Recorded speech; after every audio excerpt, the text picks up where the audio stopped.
पुराने जमाने की बात है। एक वसी व अरीज सल्तनत में एक बादशाह हुकूमत करता था।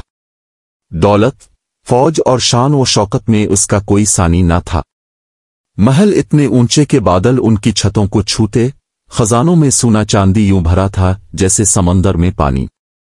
मगर अगर कोई चीज इस बादशाह के पास कम थी तो वो थी अक्ल और दानाई। रियाया इसे दिल ही दिल में बेवकूफ बादशाह कहती थी, मगर कोई ये जुर्रत नहीं करता था कि इसके सामने ये लफ्ज जबान पर लाए। हर शख्स को अपनी जान और इज्जत प्यारी थी। बादशाह के मिजाज में गुरूर और जिद का तूफान बसा हुआ था। इसे यकीन था कि दुनिया में इस जैसा अक्लमंद कोई नहीं। अक्सर दरबार में फख्र से कहता, मैं वो बादशाह हूं जिसके फैसलों पर जमाना फख्र करेगा। मेरा हर हुक्म इंसाफ की बुनियाद पर है। जो मेरी बात ना माने वो गद्दार है। दरबारी और वजीर खुशामद में सर झुकाए तारीफों के पुल बांधते। एक कहता, जहां पना की अक्ल का तो कोई सानी नहीं। दूसरा बोलता, आपका हर फरमान तारीख के सुनहरी सफ़हात में हमेशा चमकेगा। ये सुनकर बादशाह के चेहरे पर फख्र की लाली छा जाती, लेकिन हकीकत इसके बिल्कुल बरक्स थी। बादशाह के फैसले अक्सर नुकसानदेह और मुज़हका खेज निकलते। कभी वो किसी दरिया पर पुल बनवाने का हुक्म देता, मगर पुल आधा बनता ही कि अचानक इरादा बदल देता। नहीं, पुल की जगह यहां एक शानदार बाग होना चाहिए ताकि लोग मेरे ज़ौक़ की तारीफ करें। यूं पुल का सारा खर्च ज़ाय हो जाता, मजदूरों की मेहनत बर्बाद और खजाने से लाखों अशरफियां बह जाती। कभी वो गरीबों में सूना तकसीम करने का हुक्म देता, मगर अगले ही दिन रियाया पर दुगना टैक्स लगा देता। यूं अवाम का दुख बढ़ता गया और सल्तनत का खजाना कम होता गया। मगर बादशाह को उसकी कोई परवाह ना थी। वो अपने तख्त पर बैठा रहता, सोने के प्यालों में खाना खाता, हीरे जवाहरात से सजे ताज पहनता और यही समझता कि वो दुनिया का सबसे अक्लमंद इंसान है। एक दिन वो महल की बालकोनी में खड़ा नीचे शहर को देख रहा था। बाजारों में रौनक कम थी, लोगों के चेहरे मुरझाए हुए थे। मगर बादशाह को यही लगा कि लोग खुश हैं और उसके शुक्रगुजार। अचानक वो बोला, मेरे पास सब कुछ है, दौलत, फौज, इज्जत, मगर फिर भी मेरा दिल मुतमईन नहीं। शायद लोग मेरी कदर नहीं करते।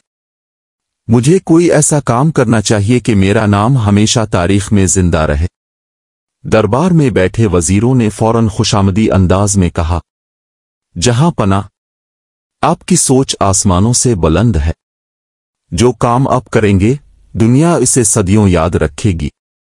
ये सुनकर बादशाह ने फख्र से सीना तान लिया और हुक्म दिया, शहर के ऐन दरमियान एक शानदार महल तामीर किया जाए, ऐसा महल जिसकी मिसाल दुनिया में ना हो। ममारों को बिला लिया गया, मजदूरों की टोलियां लगी रहें। कई दिन रात मेहनत के बाद महल की बुनियाद डाली गई। मगर अभी काम आधा ही हुआ था कि बादशाह के जहन में नया ख्याल आया।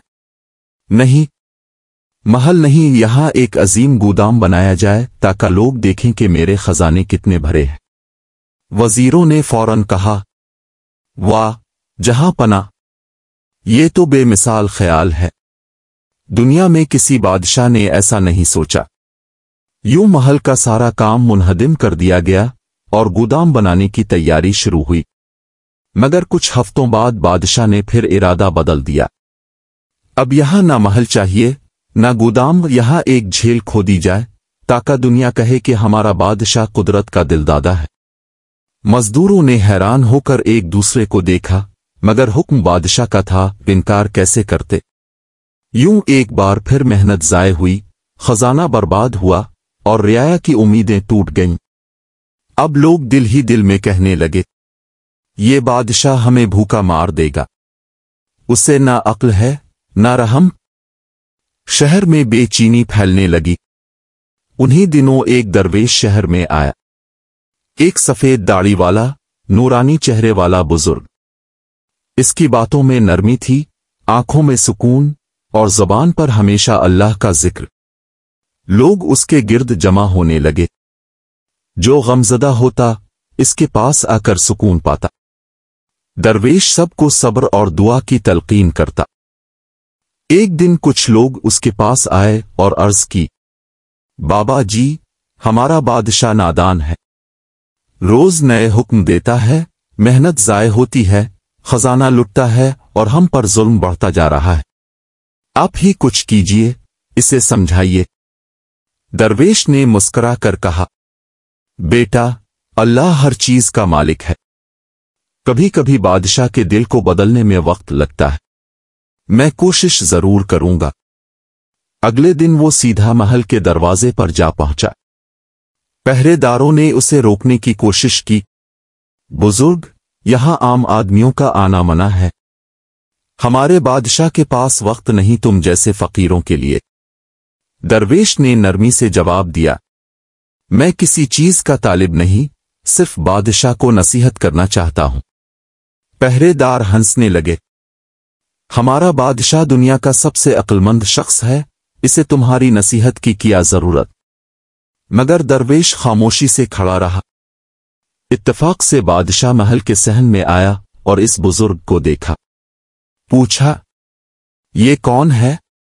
پہرے داروں نے کہا، جہاں پناہ، ایک درویش ہے جو کہتا ہے آپ کو نصیحت کرنا چاہتا ہے۔ بادشاہ کے چہرے پر تمسخرانہ مسکراہٹ پھیل گئی، ہائے ہائے، دنیا کا سب سے عقل مند انسان میں ہوں اور یہ فقر مجھے نصیحت کرے گا؟ خیر، آنے دو اسے، دیکھتے ہیں کیا کہتا ہے۔ درویش بادشاہ کے سامنے گیا، ادب سے سلام کیا اور نرم لہجے میں بولا، جہاں پناہ، آپ اللہ کے بندوں پر حاکم ہیں، آپ کے فیصلوں پر ان کی زندگیاں بدلتی ہیں۔ یاد رکھیے، دولت اور طاقت وقتی چیزیں ہیں، اصل بادشاہی عدل، رحم اور عقل سے ہوتی ہے۔ بادشاہ نے زور سے قہقہا لگایا، واہ، کیا فلسفہ سنایا ہے تم نے، مگر میں سب کچھ جانتا ہوں، پھر تمہاری نصیحت کا کیا فائدہ؟ درویش مسکرا کر بولا، جہاں پناہ، علم اور عقل سمندر کی مانند ہے، جو یہ سمجھے کہ وہ سب جانتا ہے، دراصل وہ سب سے بڑا جاہل ہے۔ یہ جملہ سن کر دربار میں سناٹا چھا گیا۔ وزیروں نے حیرت سے ایک دوسرے کو دیکھا، کسی نے آج تک بادشاہ کے سامنے ایسی بات کہنے کی ہمت نہیں کی تھی۔ بادشاہ کے چہرے پر غصے اور شرمندگی کے آثار نمودار ہوئے، مگر غرور نے اسے دبا لیا۔ وہ غرور سے بولا، اچھا درویش، کل تم میرے ساتھ رہنا تاکہ میں تمہیں اپنے فیصلوں سے دکھا سکوں کہ میں کتنا عقل مند ہوں۔ درویش نے پرسکون لہجے میں کہا، جہاں پناہ، میں ایک فقیر ہوں، مگر یاد رکھے، عقل اللہ کی عطا ہے اور اس کا امتحان ہر روز ہوتا ہے۔ کل آپ کے لیے بھی امتحان کا دن ہوگا۔ اگلی صبح جب سورج محل کی بلند فصیلوں پر چمکنے لگا تو دربار کے دروازے کھل گئے۔ سب وزیر، امیر، مشیر اور درباری حسن معمول بادشاہ کے سامنے قطار میں کھڑے تھے۔ سونے کی کرسی پر بادشاہ جلوہ افروز ہوا، تاج چمک رہا تھا اور غرور اس کے چہرے سے ٹپک رہا تھا۔ اس کے دائیں جانب وہی درویش بیٹھا تھا جسے کل بادشاہ نے حکم دیا تھا کہ وہ آج دربار میں شریک ہو۔ سب کے چہروں پر حیرت تھی کہ آخر یہ فقیر دربار میں کیا کر رہا ہے، مگر کوئی زبان نہ کھول سکا۔ بادشاہ نے بلند آواز میں کہا، اے وزرو، آج میں ایک ایسا فیصلہ کرنے جا رہا ہوں جس سے میری عقل اور بصیرت کا لوہا پوری دنیا مانے گی۔ وزیروں نے جھک کر کہا، جہاں پناہ کی سوچ تو آسمانوں سے بھی بلند ہے، ہمیں یقین ہے کہ اب کا فیصلہ عظمت کی نئی مثال قائم کرے گا۔ بادشاہ نے فخر سے مسکراتے ہوئے کہا، میں نے سنا ہے کہ ہمارے مشرقی علاقے میں ایک چھوٹا سا گاؤں ہے جس کے لوگ نافرمان ہیں، وہ میری تعریف نہیں کرتے بلکہ اپنے کام میں مصروف رہتے ہیں، ایسا لگتا ہے کہ انہیں میری بادشاہت کی قدر ہی نہیں۔ وزیروں نے کہا، جہاں پناہ، یہ تو گستاخی ہے، انہیں سبق سکھانا چاہیے۔ بادشاہ نے کہا، بالکل، میں نے فیصلہ کیا ہے کہ اس گاؤں کے درمیان ایک بلند مینار تعمیر کیا جائے تاکہ روزانہ وہ لوگ میری شان کے گیت پڑھے، جو انکار کرے اسے قید میں ڈال دیا جائے۔ یہ سن کر درویش نے دھیرے سے کہا، جہاں پناہ، अगर इजाजत हो तो एक सवाल करूं। बादशाह ने अबरू चढ़ा कर कहा, पूछो, लेकिन ध्यान रखना कि मेरी अक्ल पर शक न करना। दरवेश ने पुरसुकून लहजे में कहा, जहां पना, जो रियाया भूख से निढाल हो, जिसके बच्चे नंगे पैरों मिट्टी में खेल रहे हों, उन्हें अगर गीत गाने का हुक्म दिया जाए तो उनके दिल से दुआ निकलेगी। दरबार में खामोशी छा गई। वजीर आपस में केसर पेसर करने लगे। बादशाह के चेहरे पर खफगी के आसार उभरे। फकीर, तुम्हारी बातों में बगावत की बो आती है। मैं लोगों का दिल जीतना चाहता हूं और तुम कहते हो कि वो आहें भरेंगे। दरवेश ने नरमी से कहा, जहां पना, दिल जबरदस्ती जीते नहीं जाते, बल्कि नरमी और अदल से हासिल होते हैं। अगर आप चाहते हैं कि रियाया आपके गीत गाए तो पहले उन्हें खुशहाली का मौका दीजिए। बादशाह ने तंजिया कहकहा लगाया। हाय हा, तो क्या मैं अपनी सारी दौलत इन मुफलिसों में बांट दूं? नहीं दरवेश, बादशाहत अक्ल से चलती है, तर्स से नहीं। दरवेश खामोश रहा। इसके चेहरे पर अफसोस के आसार नुमाया थे। इसी लम्हे एक सिपाही दौड़ता हुआ आया और बादशाह के कदमों में गिर गया। जहां पना, मशरकी इलाके में तूफान आया है। खेत तबाह हो गए, घरों की छतें गिर गईं, लोग फाकों पर मजबूर हैं। वो मदद के मुंतजर हैं। ये सुनकर दरवेश ने आहिस्ता से बादशाह की तरफ देखा। जहां पना, शायद यही वक्त है कि आप अपने रियाया के दिल जीत लें। मगर बादशाह के चेहरे पर कोई असर न हुआ। नहीं, मैं अपनी दौलत ज़ाय नहीं करूंगा। जो मेहनत नहीं करते वो मदद के लायक नहीं। उन्हें खुद संभलना चाहिए।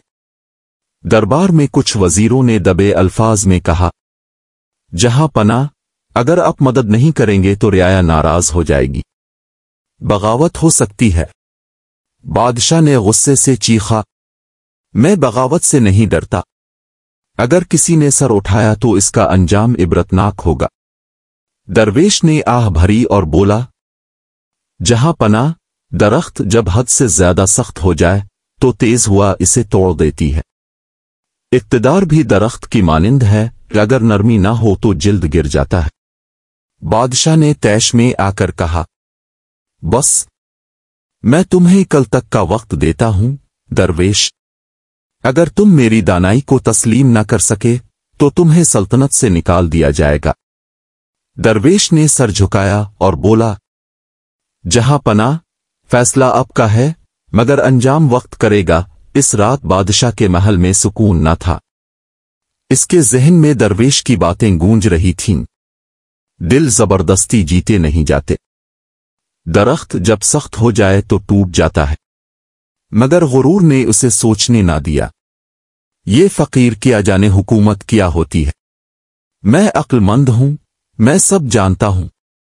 उधर शहर में भूख और मायूसी बढ़ती जा रही थी। मशरकी इलाके के लोग कहत से निढाल होकर शहर के दरवाजों पर जमा हुए। वो बादशाह से फरियाद करने आए थे। उनके कपड़े फटे हुए, चेहरे जर्द और हाथों में बच्चों की लाशें थीं। उन्होंने चीख कर कहा, जहां पना, हम आपके वफादार हैं, मगर भूख ने हमें तोड़ दिया। रहम कीजिए। बादशाह तख्त पर बैठा उनकी चीखें सुनता रहा, मगर खामोश रहा। फिर दरवेश आहिस्ता से दरबार में आया। उसने बादशाह की तरफ देखा और कहा, जहां पना, उनके चेहरों को देखिए। क्या आपके दिल में जरा भी तरस नहीं जागा? बादशाह ने गुरूर से जवाब दिया, मैं रहम नहीं, इंसाफ पर यकीन रखता हूं। जिसके पास कुछ नहीं वो खुद जिम्मेदार है।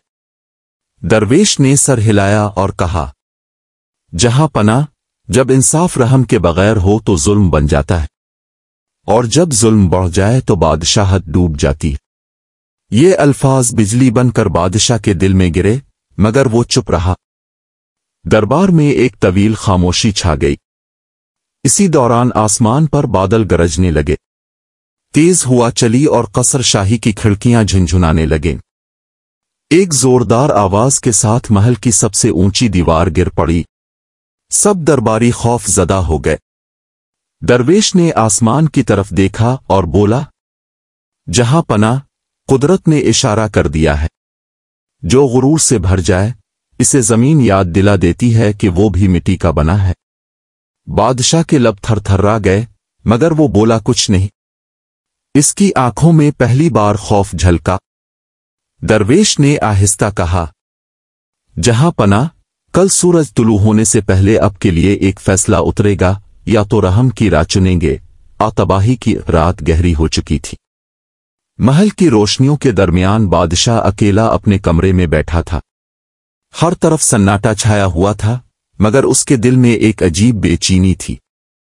दरवेश के अल्फाज बार बार उसके ज़हन में गूंज रहे थे। कल सूरज तुलू होने से पहले अब के लिए एक फैसला उतरेगा, या रहम की राह चुनेंगे। तबाही की। बादशाह ने गुस्से से सर झटका, मगर दिल की धड़कन तेज होती गई।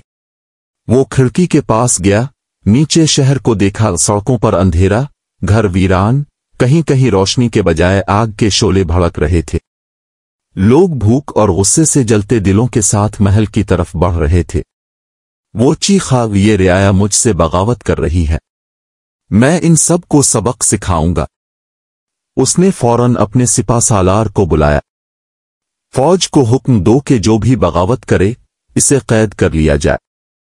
सिपा सालार ने हिचकिचाते हुए अर्ज किया, जहां पना, सिपाही खुद भूखे हैं।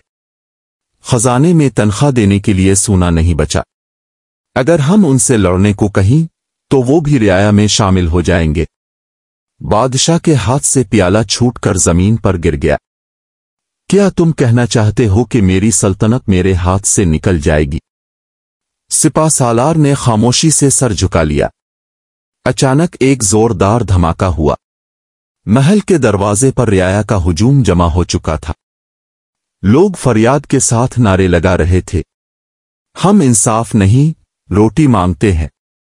हम बादशाह नहीं, रहम चाहते हैं। बादशाह ने खौफ के मारे पर्दे हटाए तो देखा, महल के बाहर हजारों लोग जलते मशलोहे के साथ खड़े हैं। उसका गुरूर लरजने लगा। इसी वक्त दरवेश महल के दरवाजे से अंदर आया। इसके चेहरे पर वही सुकून, मगर आंखों में गहरी संजीदगी थी। बादशाह ने चीख कर कहा, देख लिया दरवेश, ये रियाया मेरी नाफरमान है। यही अंजाम है नरमी का। दरवेश आहिस्ता से आगे बढ़ा और बोला, जहां पना, ये रियाया अब के खिलाफ नहीं, अब के फैसलों के खिलाफ है। भूख और जुल्म इंसान को मजबूर कर देते हैं। अगर बादशाह रहम करे तो रियाया सजदे में गिर जाती है, मगर अगर बादशाह जुल्म करे तो रियाया बगावत पर उतर आती है। बादशाह ने बेबसी से पूछा, तो अब क्या किया जाए? क्या मैं सब कुछ खो दूं? दरवेश ने नरमी से कहा, अब भी वक्त है। अपने दरवाजे खोल दीजिए, खजाना रियाया में बांट दीजिए और उनके जख्मों पर मरहम रखिए। याद रखिए, जो दिलों पर हुकूमत करे वही असल बादशाह होता है। बादशाह के चेहरे पर तजब्जुब छा गया। गुरूर और खौफ के दरमियान जंग होने लगी। फिर इसने आहिस्ता से कहा, अगर मैं ऐसा करूं तो क्या ये लोग मुझे मुआफ कर देंगे? दरवेश ने मुस्करा कर कहा, इंसान अपने रब से भी मुआफी मांगता है और रब उसे बख्श देता है। ये तो आपके अपने लोग हैं, आपके बंदे नहीं, आपकी अमानत है। ये सुनकर बादशाह के दिल की दुनिया बदलने लगी।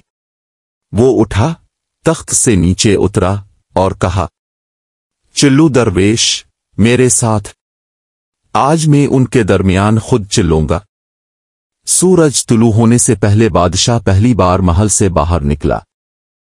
सोने का ताज उतार कर आम लिबास पहना। रियाया हैरान रह गई।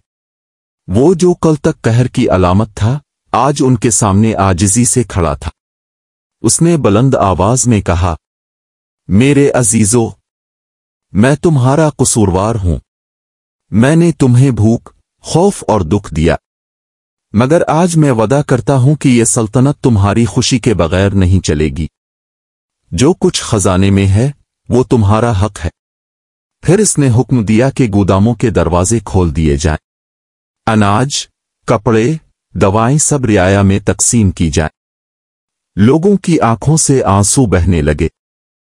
कुछ बूढ़े हाथ उठाकर दुआ देने लगे, कुछ बच्चे बादशाह के कदमों को चूमने लगे। दरवेश ने दूर खड़े होकर आसमान की तरफ देखा और आहिस्ता बोला, अल्हम्दुलिल्लाह, दिलों पर जिमी मिट्टी हट गई, अब रोशनी उतरेगी। दिन गुजरते गए। बादशाह ने दरवेश को अपना मुशीर बना लिया।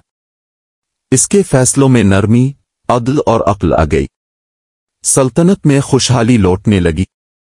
बाजारों में फिर रौनक, खेतों में फसलें, घरों में हंसी वापस आ गई।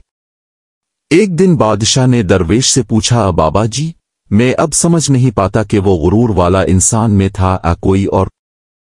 दरवेश ने मुस्करा कर कहा, जहां पना, गुरूर इंसान को अंधा कर देता है, मगर जब इंसान झक जाता है तो हकीकत दिखाई देती है। यही तब्दीली का आगाज है। बादशाह ने सर झुकाया और बोला, अगर आप ना होते तो मैं शायद तबाह हो जाता। अपने मेरी आंखें खोल दें। दरवेश ने आसमान की तरफ देखा और कहा, मैंने कुछ नहीं किया, जहां पना। अल्लाह ने आपको अक्ल दी थी, बस वो धूल में छपी हुई थी। जब दिल साफ हुआ तो रोशनी खुद जाहिर हो गई।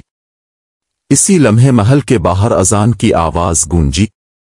बादशाह ने अपने ताज को देखा, मुस्करा कर दरवेश से कहा, अब ये ताज मेरे सर पर नहीं बल्कि इंसाफ के सर पर होना चाहिए। दरवेश ने दुआ के लिए हाथ उठाए, अल्लाह इस सल्तनत को अदु से भर दे और इस बादशाह को हमेशा रहम दिल रखे। कुछ महीने बाद जब दरवेश ने दुनिया को अलविदा कहा, बादशाह खुद उसके जनाजे में शामिल हुआ। वो कब्र पर झक कर बोला, ए दाना दरवेश, तुमने मुझे सूना नहीं दिया मगर ऐसी दौलत दी जो कभी खत्म नहीं होगी दानाई। इस दिन के बाद बादशाह ने अपनी सल्तनत का नया फरमान जारी किया, जिस दिन मैं रियाया का दुख न सुनूं, इस दिन मुझे तख्त पर बैठने का हक नहीं।